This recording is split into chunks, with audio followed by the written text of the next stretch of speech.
no good sharks. My name is Matthew Kroll. And my name is Shahir Dowd. Hey, Matt, you want a toothpick? Why, does my breath smell bad? Or? It does. And I know for a fact for this listener-requested episode, we are going to be all up in each other's grills. And this is the only podcast about the film Drive. You really have it in for this movie. Fuck this movie. And fuck our lovely listeners who we've had multiple requests. 4 or 5 at this point. Granted, one might be the same person. Twice. But yeah, you guys really hate me. They don't hate you. They love the movie. Yeah, no, I think they like seeing me in distress or like hearing me in distress. Why would that be? I don't know. Maybe it's because I yell.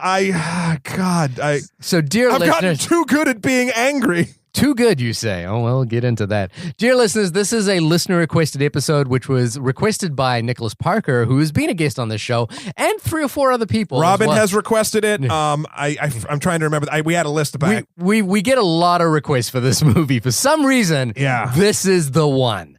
And so if you have a request for a movie that you'd like us to review, please drop us a line at onlymoviepodcast@gmail.com or check out our new website, our brand spanking new website, onlymoviepodcast.com, where you can see all of our back content, contact us.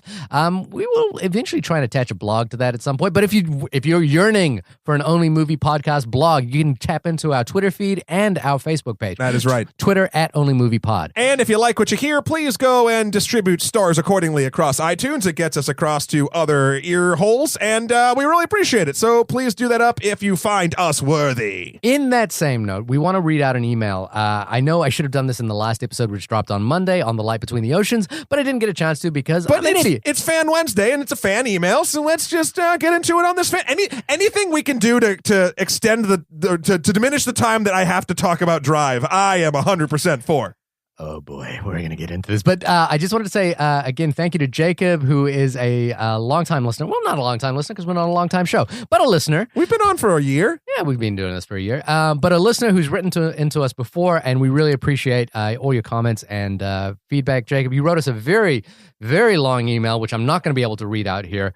But the main thrust of Jacob's email was that he is not a fan of Hell or High Water, which we were big. Well, here's the thing. I don't think I was actually a huge fan of that movie, but I think in context of the other movies we've been watching, I really appreciated it. Yeah, maybe it's just it's like the diamond in a pile of shit. Maybe I don't know what a diamond would be doing in a pile of shit unless a dog ate a diamond. Oh, if you crush shit enough, it becomes it. No, it's coal. I don't know. Analogy broken. What did he say? What did Jacob say? Look, first off, he just wants to say that he is a big fan of modern westerns, particularly Slow West, Bone Tomahawk, The Hateful Eight, and then The Keeping Room, which is a film I haven't heard of. Okay. He also recommended another film which I hadn't heard of called The Fits, and another one called Demon. Jacob, keep these recommendations.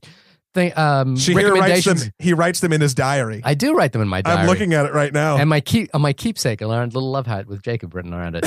That got awkward. That's weird. But the main thing, if you go back to our review, I think the thing that we really got into a little bit was the relationship between Marcus and Alberto, the kind of playful racism. As I liked, and this is going to be weird because the brown guy in the room is the one advocating for playful racism. That's right, you heard it here first. Racism is fun. I actually said that on TV once in an interview that was nationally televised, where I said I think racism is funny, and I do. But Jacob says, having spent a decent amount of time in small town rural Texas, racism is absolutely alive. Not only is it alive, it's actually prevalent. So to see something be real, be used as cheap jokes really struck me the wrong way. And trust me, I'm definitely no PC social justice warrior. I'm all tongue-in-cheek. I'm all about tongue-in-cheek comedy and offensive material. He's not a PC social. Yeah, he's not a PC social justice warrior. SJW.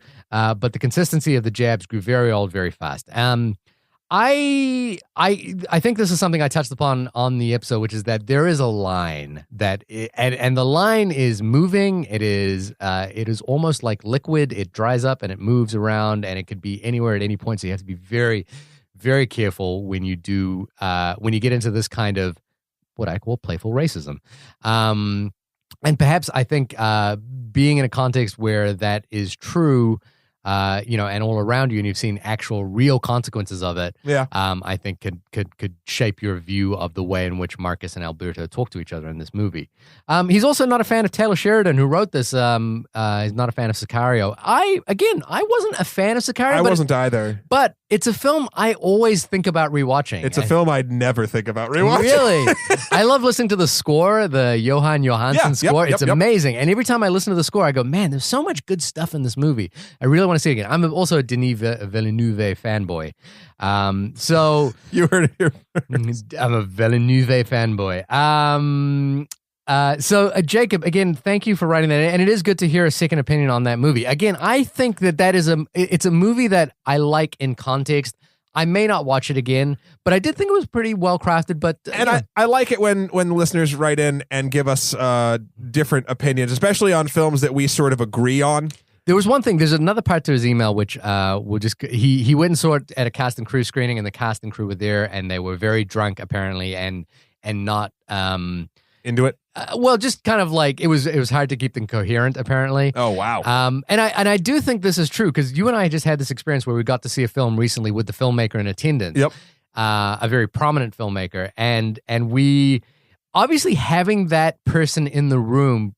It changes your experience. 100%. It changes. You're much more forgiving. And again, for him, having those people in the room and not liking those people might flavor it the other way. Yeah, because it comes after. Who knows? I don't know. So, well, Jacob, thank you.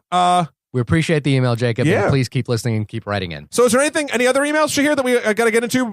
Anything to stave off this fucking bile duct that's going to be pouring through? We have many requests that like this one that we're getting to. I'm really enjoying. There's a request coming in from a Twitter listener, Ray, R-E-I. I'm probably pronouncing that wrong, even though I don't know why. Ken Russell's The Devils. Now, that is a film that we've been talking about it for a while. You're doing research. I'm reading 2 books about it right now, and the only way to see that film was to buy a copy of it on eBay, a Region 2 DVD. Luckily, I have for my old, when I used to just eat up Korean cinema, I have an old region-free DVD player from college, so we're going to hook that baby up. VGA, motherfuckers! So that's coming up. So if you're enjoying our listener request, I urge you can buy the the DVD really cheaply. It is quite a... You need a region-free DVD player. You do need a region-free DVD. So not everyone has that. I think you could probably... I hope mine still works. I'm not gonna advocate this, but you could probably torrent this film. No!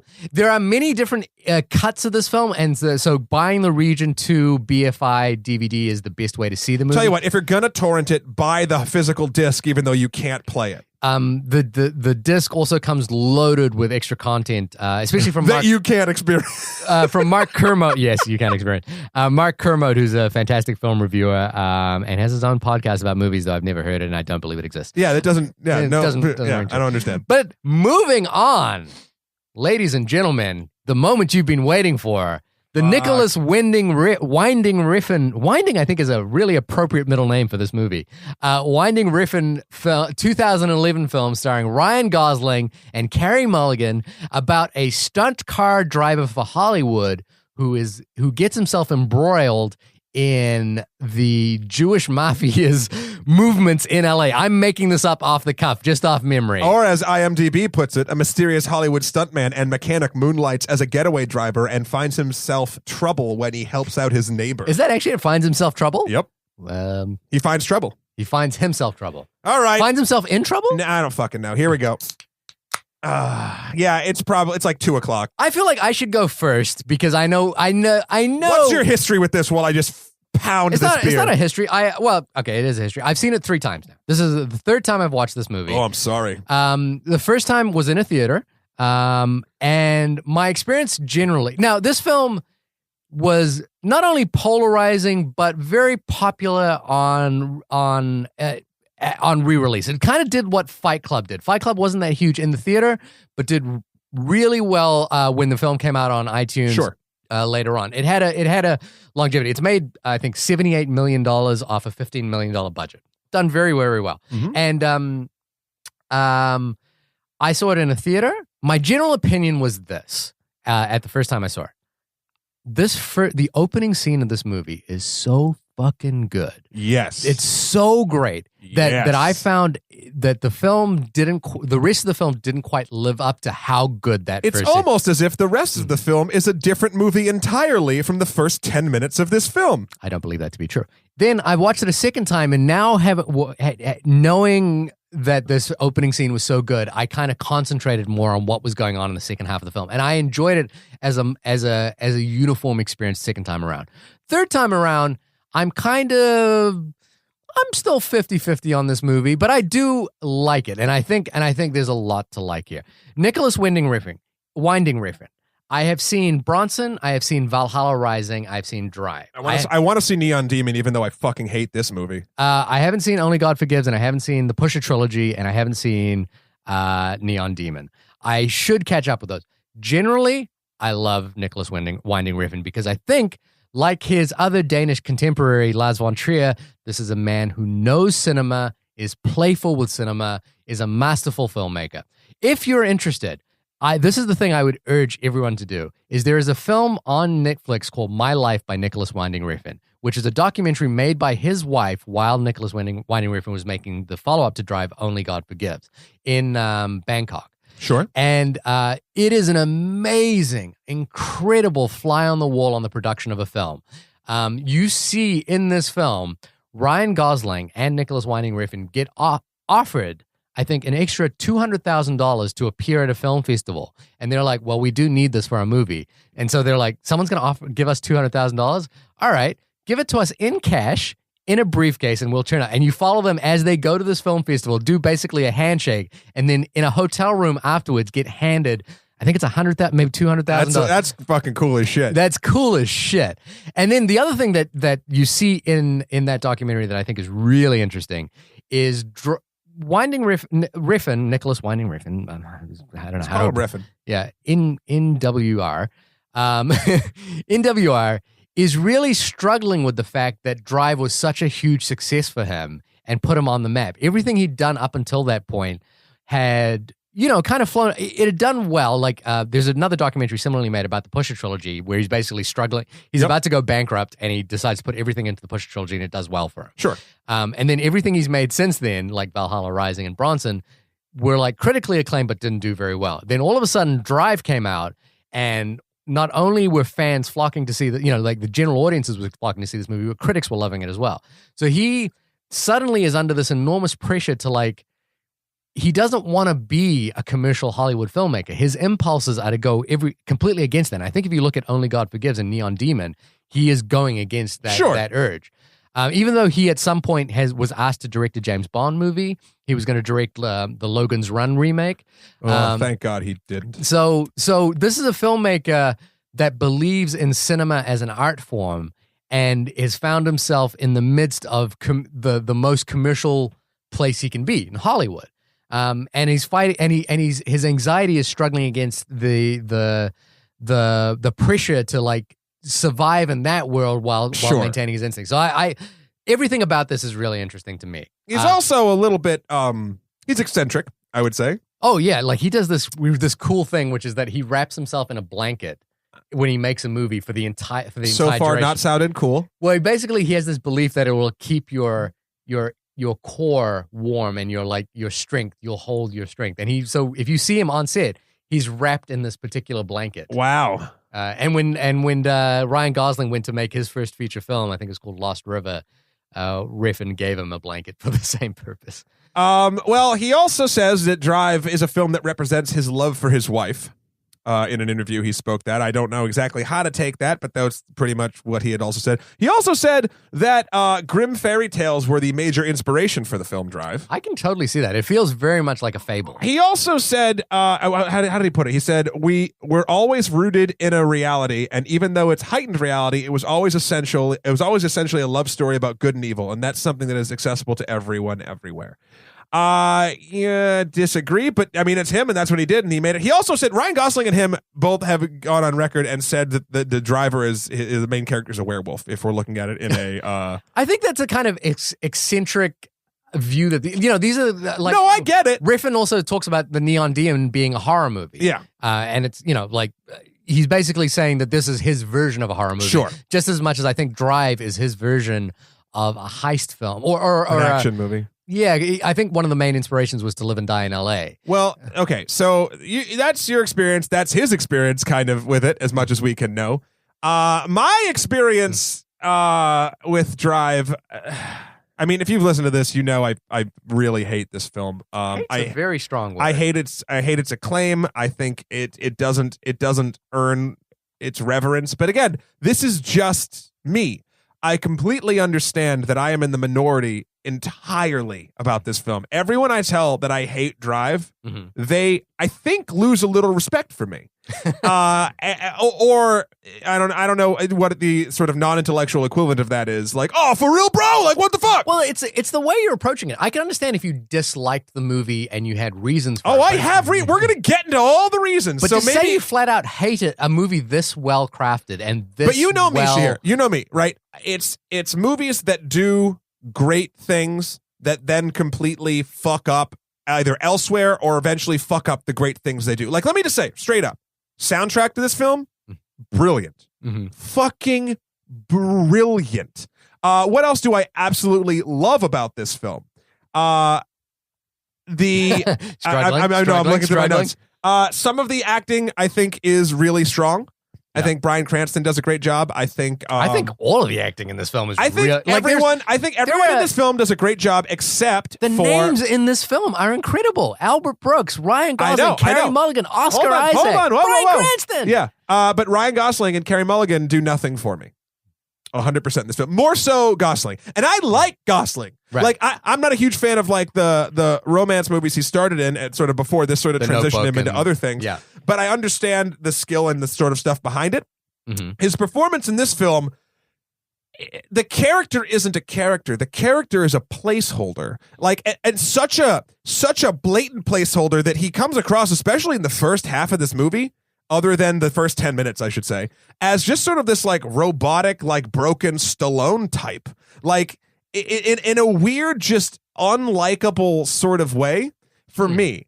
And it just does nothing for me for caring or immersion or anything. I can see, because he's very quiet. He's very silent. He doesn't respond. And you mix that with a very deliberate choice in this film past the first 10 minutes. Again, the first 10 minutes is this beautiful sort of, like, he sets up that he's the driver and he has a 5-minute window. You can hire him and he'll do anything for you in those 5 minutes. But a minute before, a minute after, he doesn't have any responsibility. But also the way in which he, like, evades police is just so brilliant. Yeah.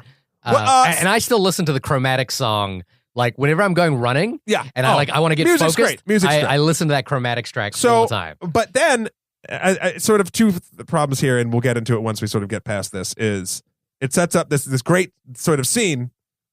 It has nothing really to do stylistically or actiony or anything with the rest of the film.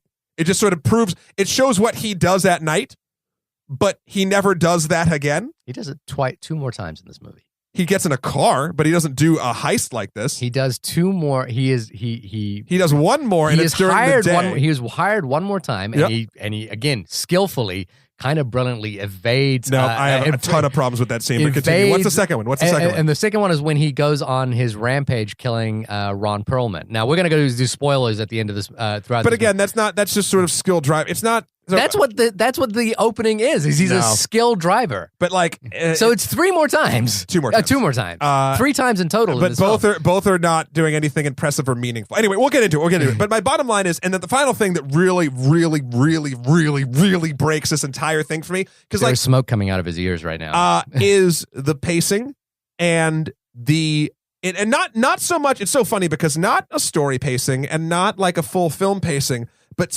like individual shot pacing consistently.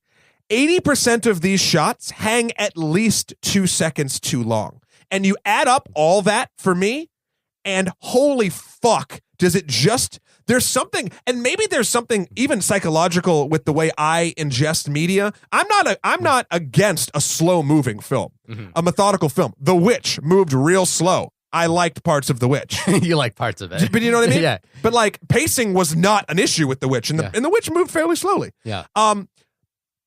This just it's like anytime it starts to like, oh, a fucking kick-ass track hit or like a good shot was there or like whatever, but then like just a consecutive like it like just being too in love with the shot you're in to like know when to cut away. And I get what they're trying to do. I think maybe once we start this, you can tell me what you think that is. It's a film breaking style for me.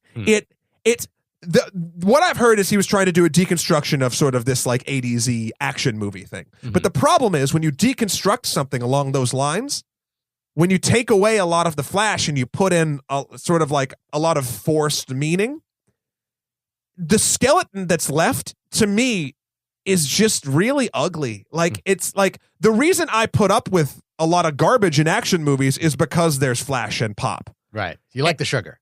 Yeah, and if you're gonna give me frosted, but not even that doesn't make sense. Let's reanalogize. If you give me Lucky Charms, right? But there's no marshmallows in the Lucky Charms, you're like, oh yeah, and you sell it to me as Lucky Charms. I'll be like, this is fucking oat bran. Yeah. Like, and it just doesn't fit for me. So the food analogy I would use here is maybe my Lucky Charms wasn't the best. Well, so like I think this movie is kind of a hamburger of a movie, which is that it's easily accessible, you know what you're getting kind of thing. But it's made by a really good chef who does a few little touches that make this a real, like a burger that you would tell your friends but doesn't about. Include cheese or onions or pickles or lettuce or tomato. I think it instead, does. Instead, he puts one particular type of like really rare spice on it that, while interesting, there's an episode of Bob's Burgers where they're doing a burger cook-off. I love Bob's Burgers. And the black garlic. The black garlic. Yeah. This is the black garlic burger. Yes. This is the black garlic burger. I think the thing is that you're reading the compositions as being too in love with themselves. I'm reading them as really exceptional compositions. They're not. I think they're beautifully. This movie is so beautiful to look at. This is one of the most astoundingly gorgeous movies shot in L.A. I could totally hang on 3 or 4 of these shots for like a minute longer. Yes, 3 or 4 of them. Not every fucking one. No, I think they're all cut very, very well. Disagree. And the thing that I think is interesting is that, so here's one thing I really want us to do in this episode, because it's a fan requested episode and it's a film that we've both seen a couple of times now, is I want to be specific about things that we like and we don't like. I don't want to like blanket say, I think this film is pretentious. I think we've been very specific thus far. I don't think we have. What happened? I said things I liked and I didn't like about it. Okay, but I want to be very specific about scenes that you like and dislike. You can't just say every shot lasts 3 seconds too long. But give me an example. I'm sorry. That's one of my global things. So, but that's fine. That's totally that's fine. it. But give me an example. Any scene in the elevator. Any scene where you're talking about the incredible elevator slowdown where he like kills someone. Yeah. You're talking about that scene. Yeah, but also let's go. That scene is so good. I'll even take this. There's scenes at the mechanic shop. I'm trying to think of something more benign, right? That whenever it's a scene with Ryan Gosling and Carrie looking at each other, it hangs way too long. So to me, a really specific example is Oscar Isaac's standard. What's his name? Standard. I don't know his last name. That's fine. His name is Standard. Yeah, and do you have the deluxe version? Standard comes back, and he is. Well, we're not even. No one knows who Standard is yet, unless they're sort of going through. Let's not. We're doing spoilers at this point. Oh, I know, but that's like the middle of the movie. Yeah. Okay. So no, but I want to be specific about scenes that I. Well, let's get specific. Let's go through the film. Well, I want to be specific about a scene that I think is cut very long, but really, really well. Okay. So there's a scene where Carey Mulligan's her husband, father of his child who is in jail, comes back. And she's the neighbor of Ryan Gosling, the driver, if you haven't seen. And they have like a little bit of a weird romance in the beginning.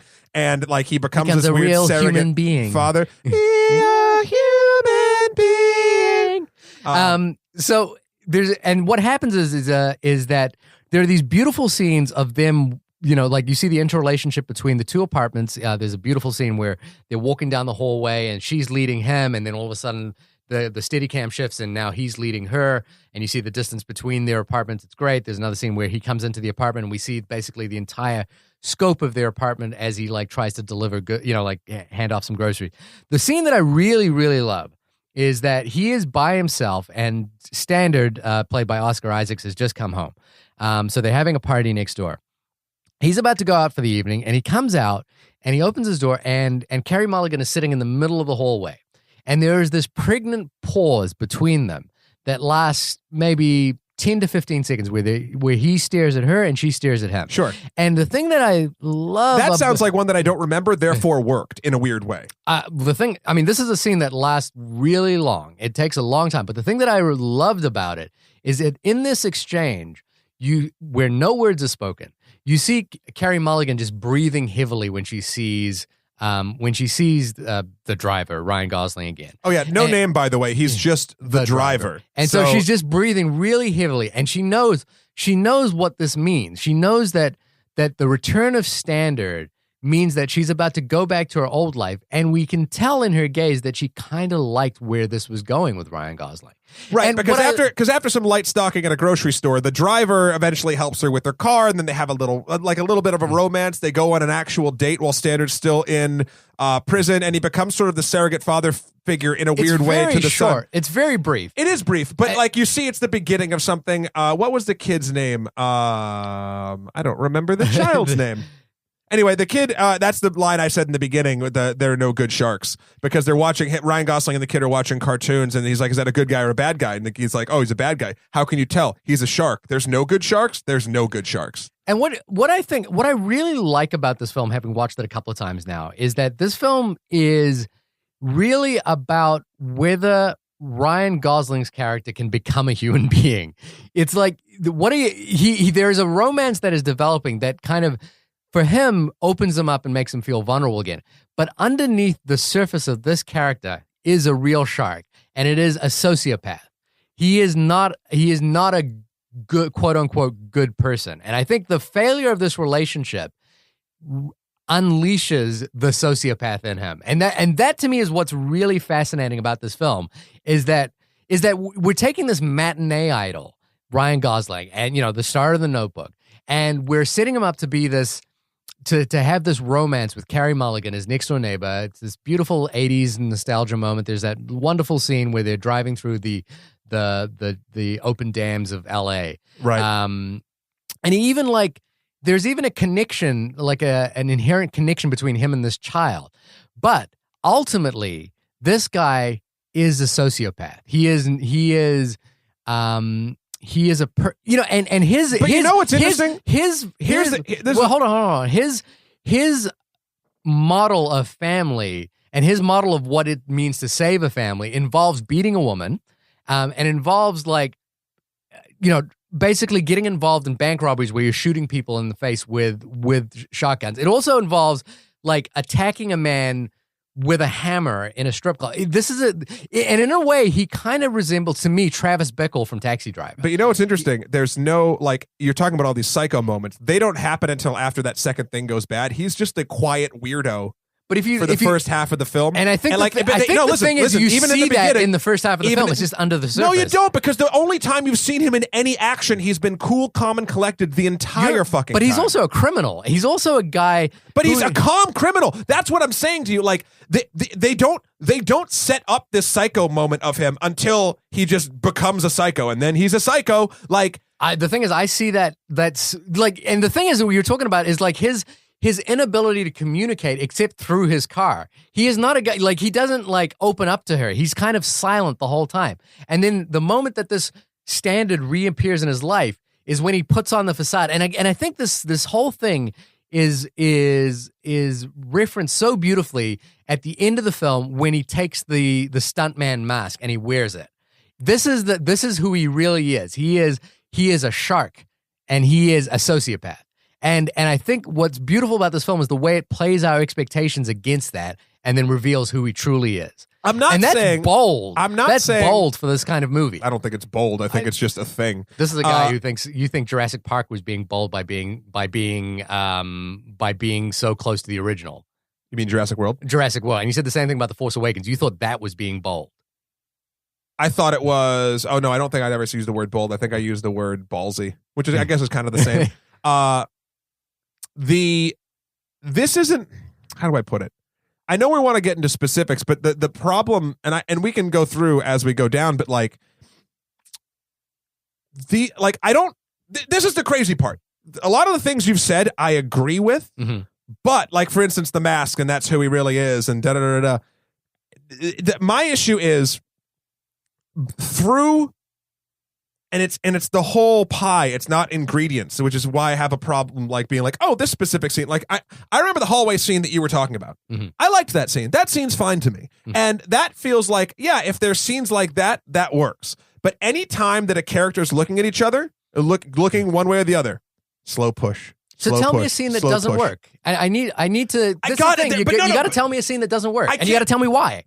I'm telling you why. Like, okay, I'll just pick one at random. The scene, let's go with they're all around the table, even telling that story, right? When it's standard and whatever. Yeah. There's just like every fucking scene, the story's being told, and it's just like conversations. It's funny. Conversations don't continue through these extra 2 seconds. It's just a slow push. This movie has 2 modes: slow push in and aerial shot of nighttime LA. I disagree. Like, so that scene that you're specifically talking about, I think the thing that was really interesting there is what's happening with Ryan Gosling in that scene, which is Ryan Gosling is watching this family, and he's realizing at some point that he is the outsider in here, and what's really fascinating is this dynamic between these 2 men who are meeting each other and know that they're at odds with each other. And I think the what Oscar Isaac's character, deluxe standard, not the deluxe version, is doing there is reasserting that this relationship that he has with Carey Mulligan is much deeper than what Ryan Gosling's inherent, like moments with his child has been. Sure. But again, another problem I have is, in general, the Ryan Gosling character, I don't give a fuck about, because he's so not even there. He's so not even there that the moments where he breaks into violence, yes, is shocking at a moment, like, whoa, like, that's crazy, hammer time. But like, again, after you get by ooh, that's fucking brutal, I don't give a fuck. They don't set him up for you to give a shit about him. He's not a good or a bad guy. He's just a guy. But that's a guy that has literally 0 personality. He has fucking baseline, nothing, or psychopath. And I think that's actually what's interesting about this film. This film isn't trying to, to me, the way I would describe it is it's really weird. I think Nicholas Winding Refn is a very smart filmmaker, and I don't think he is a genre filmmaker. He's not out here to make... No, he's purposely breaking genre. I understand that. And he's not out here to make Fast and the Furious or anything like that. Yeah, of course. But side note, they did market it like Fast and Furious, and it had a bit of a Suicide Squad thing where they actually got sued. Someone sued unnecessarily so. Sure. So I don't think that's what he's making. And I think that's not his fault either, the advertising. The thing that what he's trying to do is set us up to be again set up this character to be a person who goes through this like human transformation that falls in love and then has to like fight for that love. But that's not what this film. That's what he's setting up. But for a transformation to matter, you need to start him at something, not start him at nothing. So I completely bought the relationship between him and Carey Mulligan. I completely bought why she would feel affection for him. But I also But why? Why would she feel affection for him? Because she wants someone to be there for her and her child. So it could be anyone. No, it couldn't just be anyone. And this is a guy who also is steadfast. His whole thing is that he's quiet, but he's also he's solid, he's steadfast. He will do what is needed to be done. And the thing that I think is really interesting is that when Oscar Isaac Oscar Isaac comes in, Oscar Isaac, again, great, amazing actor. I love this guy. He comes in and he immediately brings danger to the family. He is not a man who can stand up to the outside mafia like Ryan Gosling can. Ryan Gosling is a guy who will just state his case, and you might have to beat him, but you'd have to beat him to death in order for him to like stop. Whereas Oscar Isaac gets beaten up, and the thing that Ryan Gosling picks up on immediately is that a bullet is left with the child, and you can see the anger at which that causes Ryan Gosling. This is a guy. And this is where the spiral begins to happen for Ryan Gosling. We start seeing who he truly is.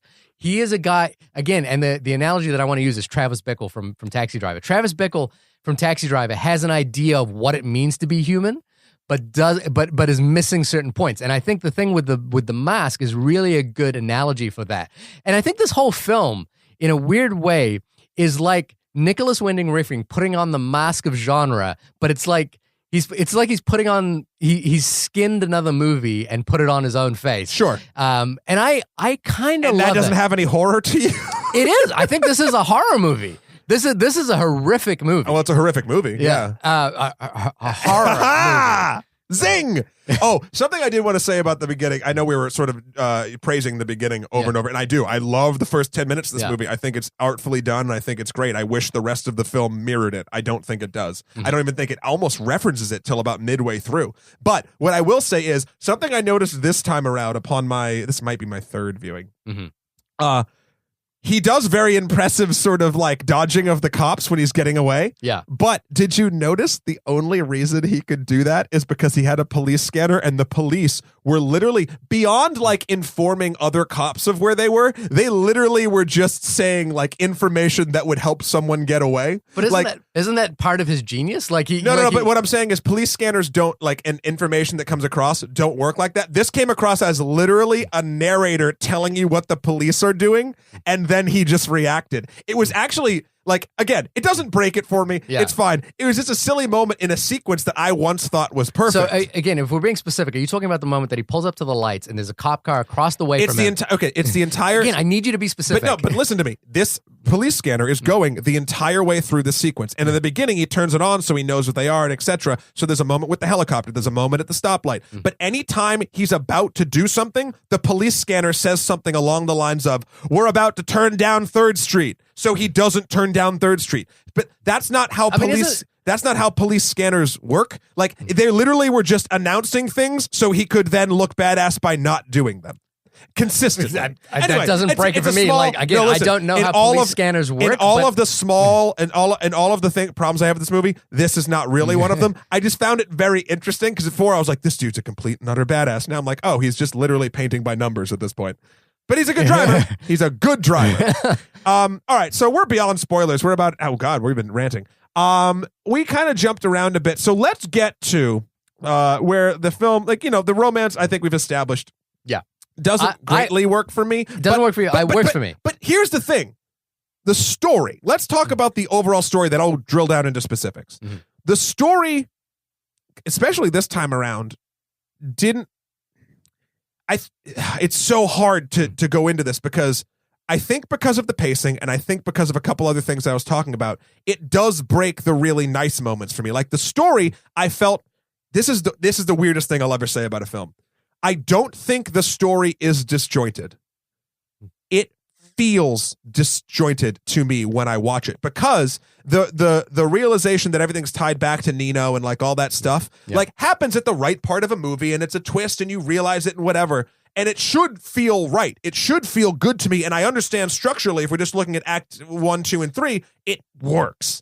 But because we're adding that little bit of 2-second fat, almost 1 or 2 second fat that I think exists in many different shots in this film. It's not even scenes, it's shots. Okay. The entirety of the pacing feels off and alien to me, and the entire time I'm like, this doesn't make sense. And then when that happened, I was like, oh no, it makes perfect sense. But I had this feeling the entire time, I'm like, they're just doing this wrong, even though I know they're not specifically doing it wrong. So it's death by paper cuts in a weird way for me. It gives me a bad taste in my mouth throughout, so I have a hard time enjoying the moments that I know are good. The cinematography, a lot of times, when it's not just a slow push or an aerial shot of LA, is great. Siegel is amazing. It's great. The soundtrack, again, one of the best soundtracks in fucking movie history. This is a classic example of me seeing a film doing a lot of things that I really like and doing one thing that I feel completely undermines it. And that is, well, two things, really. I honestly think the character of Driver is a bad choice to just have him be Driver and be robot to psychopath. And then two, I think the death by paper cuts, this little extensions on every scene as opposed to the poignant ones in the hallway. And I'll even give you the one, there's like 3 elevator shots. The one elevator shot you were talking about is the big one. It's the one where he snaps. Kiss. Yeah. That I felt like went on too long, but that is earned in a weird way. There's other elevator shots where they're just standing there that like you get the like as an editor, I can't understand how you wouldn't be screaming, "Cut, motherfucker, cut!" Like there's tons of moments like that when they're just riding up with groceries or some shit, and I'm like, go. So here's I really want to get specific. The scene where they're riding up with groceries. The whole scene that happens there is that it's the first time the kid and Ryan Gosling have hung out together. And he's staring at him, right? And he's staring at him, and like Ryan Gosling is trying his best not to smile. He's trying his hardest not to smile, but eventually he breaks through that scene. And so the reason that scene is interesting and compelling to me is that that's the dynamic that's going on. But and after he smiles, it hangs for another fucking 2 seconds. Like, the moment already happened. And we're just fucking wallowing in it. I don't know why 2 seconds matters to you that much. It does it in one specific scene, Shahir, and this is the problem with the whole. Let's think about specifics. You called out that scene, and I want to talk about both those elements. But you have to understand, the problem is not one specific scene that we're drilling into. It's doing the same bullshit, in my opinion, thing throughout almost every scene. And it's that culmination of all that shit that makes this whole movie feel off for me. So I think what's happening for you is that for you are uninterested in this character.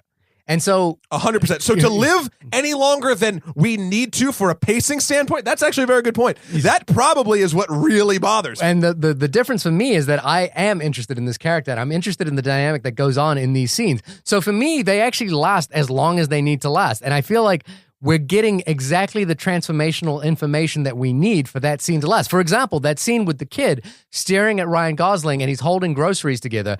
And he's trying to figure him out, and then he breaks into a smile, and that's where the scene ends.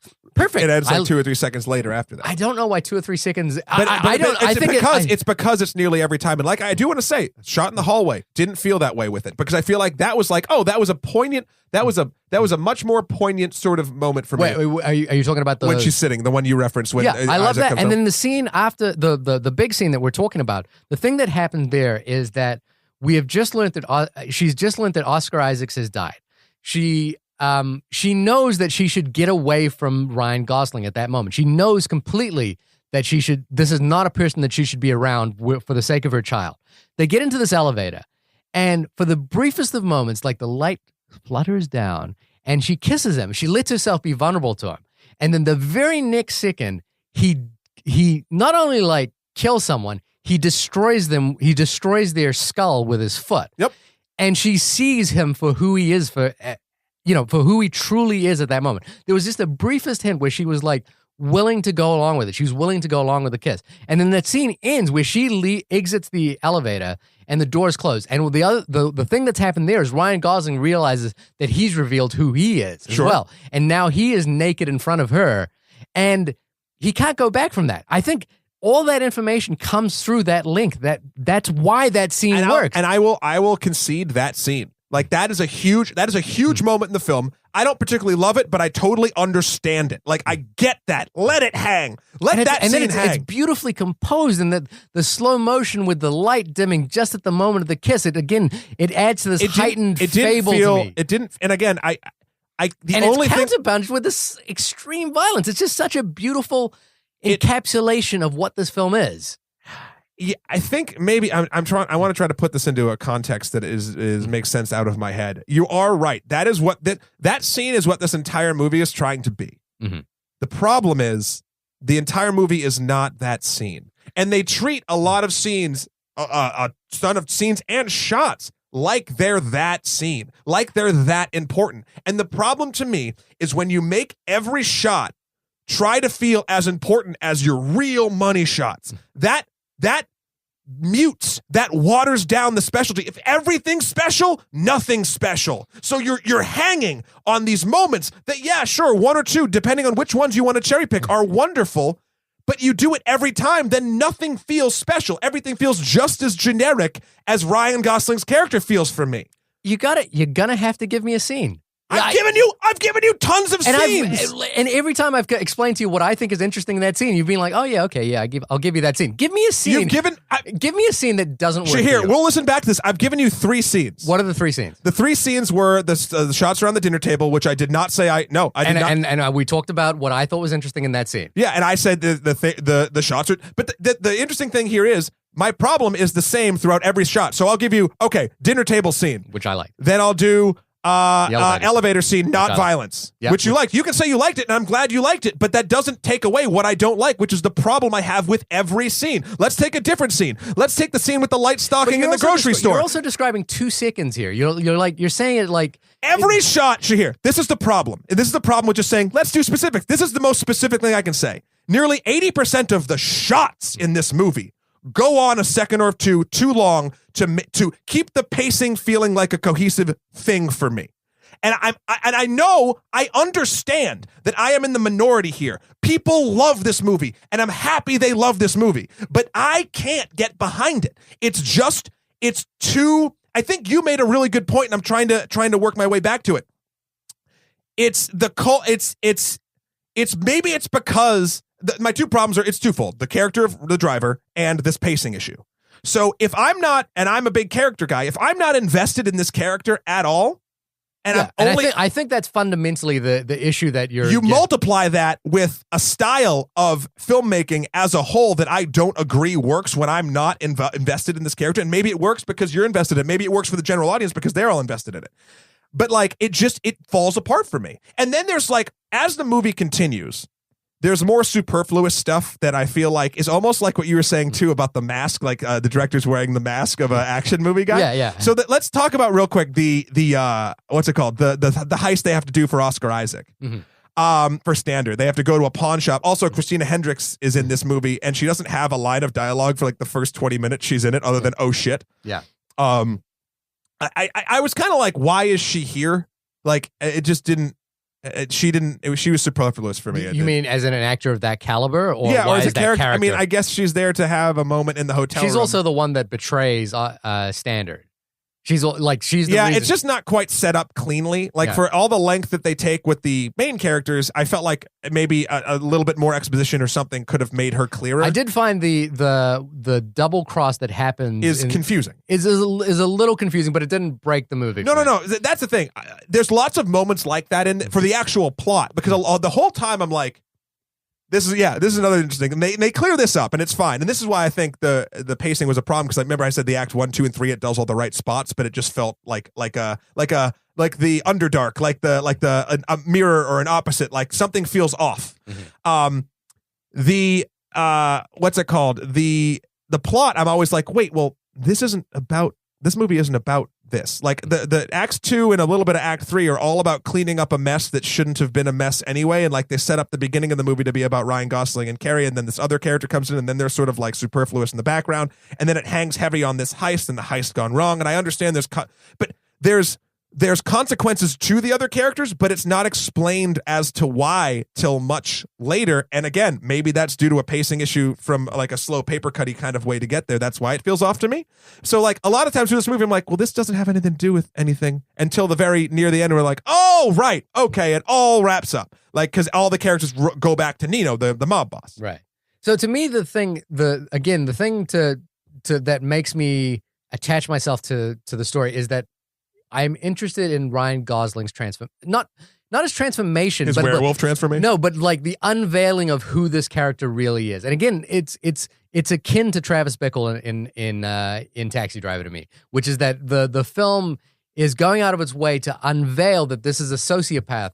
And I think there's an ironic use of that song, be a real human. I think it's not ironic. I think it's very, very straightforward. Well, but the film is talking about him not really being a hero. Like, he is a sociopath, and he is a person who brings terrible things to this family. But they play that at a moment where he's being kind of a hero and a human being. Then in the end, they play it again at the end when he decides to leave. Right. When he's out on his own, and when he's kind of like rained terror on this mob gang. Weakest mob gang on the planet, by the way. Let's just call a spade a spade. I mean, they run a pizza shop, the only Jewish pizza shop in LA. I always found it so hilarious, like how easily he beats everyone. Yeah, I mean, again, I think that the way in which he beats people isn't what's important. What's important is the degree to which he is willing to go on this like cause, this vengeance cause that he has, which ostensibly doesn't have much to do with him. He hasn't got a lot of like, he hasn't got much stake in this race, right? But he goes at it because I think he believes that by doing this he will find some semblance of his humanity. But again, we're all watching this going, dude, you is not right in the head. You is not cool. And I think that's where the interesting dynamic of this film lies. Yeah.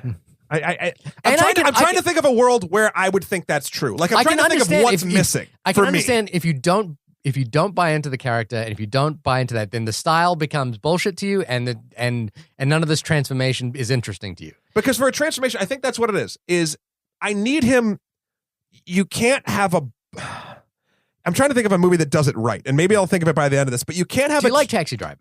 Yeah, but it's not the same for me. I'm sorry. It's to have a transformation means something. I need a point A and a point B. And this movie, I feel like, gives me empty space and point B. And it's not, I'm not saying a character has to be one way completely and then another, but he has to be a way. I'm trying to think of like maybe, I'm going to try Mad Max. I don't know if this is correct. So Mad Max Fury Road, he is literally just trying to survive. He's out in the wastelands. He's trying to survive. And through the course of events, he does very selfish things. And then he meets a group of people that he begins to care about and starts acting more for the group than himself. That, for me, is a transformation from something to something else. This movie, I wouldn't even call the driver character like selfish or self-proprietary, because he just sort of exists. Like, yes, they've set him up as this illegal guy. They've set him up as a stunt guy. They've set him up as a mechanic. Like, he's all of these things, but he just feels like a shell of that entirely. Like, I have no idea what motivates him if it's different between doing heist jobs or working at the mechanic shop or working in movies. Does he love being in a car? He never acts like it. He's very good at it. What's his backstory at all? And I know it's a conscious choice not to tell us that. What I'm saying is, because there's no point A and it's just a blank space, I'll write your name, Taylor Swift. The blank space is a song. I get it. When he tries to do the transformation and does finally be a human being by going away after his slaughter fest, it doesn't mean shit to me. So the Mad Max analogy that you're bringing up, I think, is the classic Joseph Campbell hero's journey kind of thing. Yeah. And I think this film is not playing at that level. This is, and again, I'm going to use Travis Bickle. But it's wearing the skin of it. It's wearing the skin of it. And I think that's really fascinating. I think this, like the lawsuit that happened where the woman sued because she felt like she was going to Fast and Furious, and she got Taxi Driver instead of Fast and the Furious. Sure. I think that is a purposeful, intentional playing with expectations that this film does. And I think that this film... Oh, yeah, but based on the beginning, the first 10 minutes to the rest of the film, yes. Yeah, completely. And I think the thing that this character is struggling with is can he be, again, I'm going to use the song, a real human being. I'm going to be a real boy. And I don't think he can. And I think that's not an easy answer for this film to give you. It's not like he's going to be like, I finally made it. And he's going to reunite with Carey Mulligan and ride off into the sunset. He gets stabbed in a very anticlimactic finale to the mob story. He gets stabbed. He stabs someone's back. Then he drives off into the night by himself. Right, kind of fine in a weird way. He's fine, but he's also abandoning the life he has, and he's abandoning her. So let's talk about. And I think that is the ending for this character, and that's not an easy ending. Yeah, it is. He starts exactly how he stopped. He didn't like he was nothing. Then he was a psychopath. Now he's nothing again. Like, I don't think he's nothing to begin with. I think he's trying to find his humanity, and the end answer is that there is none there. Maybe. So let's sort of just go through. So after the whole elevator scene, I know we're jumping around a lot. We do have to sort of listen. Everyone's seen this movie at this point. It's 6 years old. Let's talk about the two other driving scenes then, real quick. So it's actually before the second with the second one, right? So the second one, there's some neat driving, but I feel like it's actually the worst shot of the three. Because so they're driving and they're getting away and they're being chased, and then he does this move. He does a reversal. Now, I watched it. I rewound this and watched it a couple times. Mm-hmm. There's no true reason why he does that move. Doesn't the reversal allow him to nudge the other driver, which causes the other driver to swerve? Nope. So what's happening is he's in the lead. Him and Christina Hendricks are in the lead, and the follow car is chasing them. And the follow car is pulling up next to them and doing that like tap, trying to make him spin out. Yeah. Now, what I thought was maybe when he was tapped, he just moved into that movement to turn around. Like that made sense to me. So when I saw it, wasn't quite sure. I was like, oh, let me make sure. That's not what happened. He does it on purpose. He does it on purpose. So he spins around on purpose, and it's an incredibly impressive stunt. Yeah. But then he spins back around before a turn. He doesn't tap the other car at all, and the other car just can't make the turn. And I think it feels like to me, and I'm not a driving person, but it feels like that was the reason to do it. But why? Because he can make that turn sharper and the other driver can't. But he can't make that. He turns fully around before he Anyway, that kind of broke it for me. And then the other one, the one where he's chasing Nino out of the thing. Yeah. His car basically becomes Batman. Like, you realize that, right?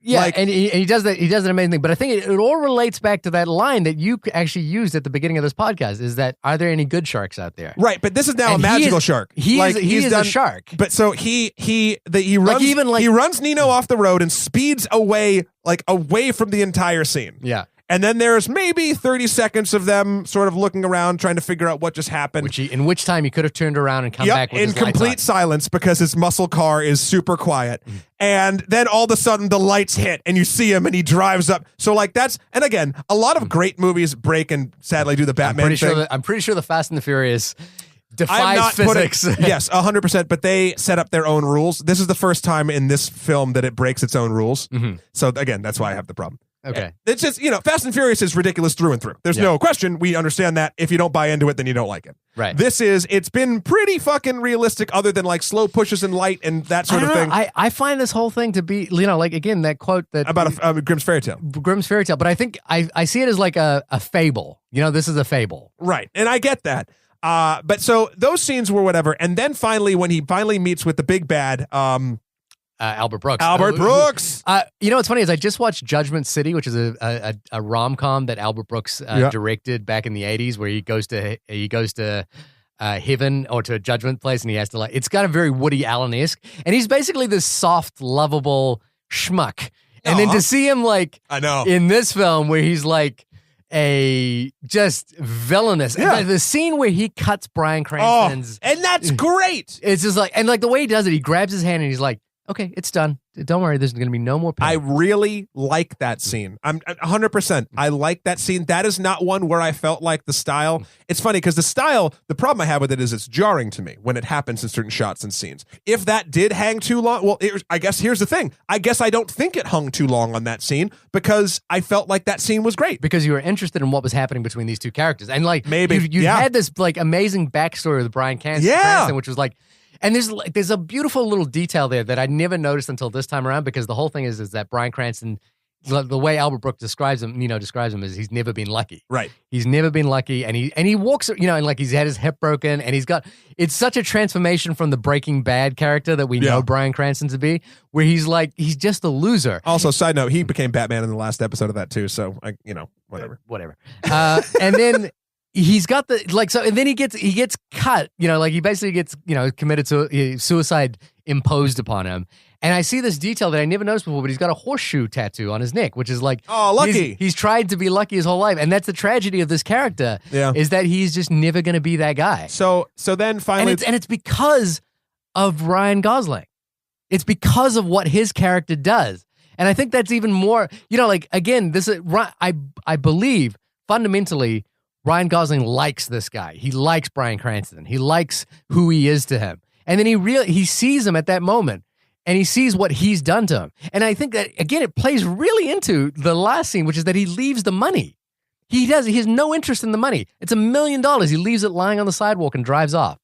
And it's done with this beautiful shot where we track up from the wound up to his face, and this is one where we hang there for 10 to 15 seconds before he drives off. And I was in that 10 to 15 seconds. I was there with him trying to figure out what decision to make. It's so funny, the scene when they stab each other. This is I do feel like at this moment, after all of the ultra violence, it's very anticlimactic. It's anticlimactic almost to the point of art house, because the stabbing takes place in shadows. And I even wrote in my notes, and then their shadows murder each other. Because it does hang on that shadow shot for a long time, which is fine, whatever. Just the ending for me, that he drives off, that he's fine. I don't know if he's fine. Maybe, he's fine. He's got a freaking stab wound in the stomach. He should have, honestly, and again, he could basically be driving to his death for all we know. Which is what I'm thinking happens. And if it doesn't, I kind of wish we sort of, I don't want to see it. I don't know what it is. And the fact he leaves the money is fine. You could have also done it the other way and I would have been fine. You could have like had it double cross and he left it with the girl, or you could have done any of that shit and I think it would have been fine. There's an amazing scene. It's right before the elevator scene where he's saying to her, "I've got the money. You know, I could give it to you. You could get out of here." And then he kind of looks down at his feet kind of sheepishly and he's like, "I could go with you." Right. And you know, like that's what he wanted. That's the life he thinks he wants. And the very next scene, he's forced to become a sociopath, or not forced to. Or I mean, I guess he is forced to. And she sees him for who he is, and he realizes that she doesn't see him as a potential person that she could run away with $1 million with. So it's like that complete loss that he has. I don't think it's tragedy I think it's an interesting character observation about who this person is. And I just don't think there's any person he is. I just don't. That's the point. He is a shark. He is the shark in the way that who's the character in Jaws describes the black eyes. But I guess that doesn't make a good main character for me. Do you know what I mean? Like if he's just the shark, I think it makes a really interesting character. It makes a good antagonist, or it makes a good sort of side character. Like it's almost, I'm going to bring it to the MCU. Hulk makes a great support character, but nothing about him is interesting to me because he's just super all rage all the time, right? So it just doesn't, even the Bruce Banner stuff, I don't even give a shit. It just doesn't make, same reason I don't think Superman makes a compelling character. It's these characters that are so one note that when played off other characters, Bryan Cranston, Oscar Isaac, like all these other people, when done correctly, works super well. But when your main character just goes from empty shell to sociopath to empty shell, I don't particularly care. When he's a shark, that's literally what a shark is. Yeah, and I think that's interesting. I think clever. They reference it. I don't think it's interesting. And I think that, again, this film is defying expectations. It's defying the expectation that you have, that you want this character to like be, I don't know, a romantic plot interest. To me, that sounds less interesting than what this film is. I just don't. I think giving him any sort of reason for existing before turning into a psychopath and before meeting the girl, even maybe to a point. It's even referenced a second time with the Scorpion and the Frog story. He tells the Scorpion and the Frog that story. I felt super forced too, because he's got a scorpion on his jacket, guys. The Scorpion. I mean, and if you want to see the best example of the Scorpion and the Frog story, it's Orson Welles' Touch of Evil. Oh yeah, yeah, where they why does this?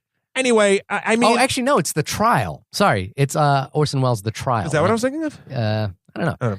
But I mean, look. This is the end. This is the end of my sort of final thoughts about this. This is the end. I hate everyone that made me watch this movie. No, I'm kidding. I actually, to be completely honest, I liked more aspects of this film upon the third time and watching it really critically. Like I kind of wanted to come into this podcast being revitalized about it. Like, fuck, like I'm kidding, guys. Like I really like I was looking hard for like that moment of like, and I tried very intently to find things that I like about it. Like I said, cinematography for a lot of times was awesome. Soundtrack was absolutely perfect. Supporting characters were wonderful. And the story I don't think is broken. The story is just at a disservice due to the pacing that I mentioned before. But overall, and this is just it. This is just me, and Shahir can have the final thought because I want people to like movies. Yeah. I just don't like this one. I feel like this is just sort of like a bad film about bad luck where main characters still seem to luck their way in and out of bad situations. Like, I find it overrated. And it does things good. It does a lot of things bad. Its collective bad is worse for me. And I understand why people like it, but I don't like it that people think it has such reverence. I think there's some truth to that, which is that to me, there's a lot going on under the surface of the movie. And if you watch it just for the superficial surface qualities, it's an extraordinarily beautiful film. Its portrayal of violence is incredibly artful, while at the same time incredibly brutal, which I think is jarring, intentionally jarring. The violence, I remember it in my mind's eye about like being like really realistic and like, oh, that feels awful and blah, blah, blah. This time to me, and I don't know if it's just because the times have changed, it felt super cartoony. Like there was something weird about it that, especially the hotel scene. Yeah. I think the whole film kind of works in this fable sense. It's and what I really like about that, this is a thing that I'm personally drawn to with films, is when films are hermetically sealed, when their entire universe is unto themselves. Everything from the font, the color, the way the camera moves, the way people talk, and a film that I love in that respect is Orson Welles' film The Trial. I think that is just there's no film that works in that universe. That is the only film that feels like that. And what I love about Refn is I feel that he's a filmmaker that considers every single frame of his movies. I mean, Valhalla Rising is astounding. Bronson is astounding. Those are the other two films I've seen. But I think he is incredibly thoughtful about frame A as he is about the final frame. And he's incredibly thoughtful about every single detail of those frames. It's not just the coloring, it's the way the neon, the neon font. He basically reintroduced us to the vocabulary of the mainstream, of 80s films. And took it in a way that I think modernized it, and he was being playful with it. He's not a guy who's just like redoing To Live and Die in LA or Heat or anything like that. He's doing something entirely different with them. So that's what I'm really drawn to that. Admittedly, and I because I think this guy is an outstanding filmmaker. He is a person who understands cinema, and he is a person who doesn't just do things because they're easy. He makes decisions that are difficult. Right. I am willing to jump and defend this film because I think even if there are times at which I actually, like I said, the first time I watched this movie, I was a little let down by everything post the initial scene. Right. But I'm willing to give this film the benefit of the doubt because it's so beautifully crafted and it comes from such a thoughtful place. And every time I watch it, there's something to be gained about it. And one of the best reviews I can say about this film is I'm happy to watch it over and over again. And I'm happy to give it a different reading each time. And I'm happy to read beneath the surface of this movie. The danger of this movie is the danger of The Wolf of Wall Street and the danger of Fight Club. These movies are so polished and so, again, sealed in their own universe that people take the wrong message out of this. They walk away like wanting the scorpion jacket. I had the driver's gloves for a little while. You tool. You walk away with that kind of thing. Fight Club people walk away with like, I want to be Tyler Durden without realizing that Tyler Durden's a sociopath. Right. They walk away from Wolf of Wall Street thinking Belfort's amazing, but he's a sociopath. Right. They walk away from this film without realizing this dude is a sociopath. But it's funny, those two characters, well, there's differences, but like, I think this character, and maybe it's a reason people could latch onto it, is because it was so empty. Like as a shell of a thing, like in the jacket and the glove and like whatever. And it's like that stoic, weird machoism. If like you're going in and you put that on it, like, yeah. I think you could read it that way. And I think that's possibly the wrong way to read it. And I don't think Refn, from what I've read, will listen to interviews with them. Again, that documentary, I think this is a playful filmmaker. This is a filmmaker who wants people to engage with his movies. Oh, and I've engaged. Yeah, I have engaged. So if that's his goal, then a goal reached. He's a smart guy. He is, and I would never say that this is a. This is obviously not a poorly made film. Mm-hmm. Critics, people that love it. Except for every 2 seconds where it's well, that's the thing. For me personally, it's not a good movie. It's just not. I think it's I don't know what it is about. I think we kind of touched on it before. It's just sort of me reiterating at this point. So like, I don't like it. Now, this is something I will say. Everyone, if you haven't seen it, should see it. Make the decision yourself. And if you don't like it, let me know, because I'd love to meet another person that doesn't like this movie. I'm sure it's I've never met one. But I think even people, the thing that I think is that's interesting about your opinion is the use of the word hate. I think even people who well, you know why I say that, right? Why? But it's because it's a film that does so much stuff that I love, but then on the other side of it, like if it was just. But you're so angry about it. That's the thing is that because it could be so great. But the thing is, it's like you're so much more forgiving for terrible movies. Because they're terrible, and I don't think the people making terrible movies know exactly what the fuck they're doing. I think this director knows what he's doing. It's just something that I fucking don't like. So look, we're just going to keep repeating ourselves. This has been the only podcast about the film Drive. Wow, And guys. you know what's funny is I actually did try to look up other podcasts. And No one did it? I couldn't find Well, one. that's our whole shtick. Shahir, when you're not defending movies that I despise, where can folks find you? You can find me at www.shahirdaud.com. That's SHAHIRDAUD, where for all my life and works, and robot music video coming up. Actually, interestingly, we almost our colorist for the robot music video was almost the colorist for this film for Drive, which I was very excited about. Didn't work out in the end.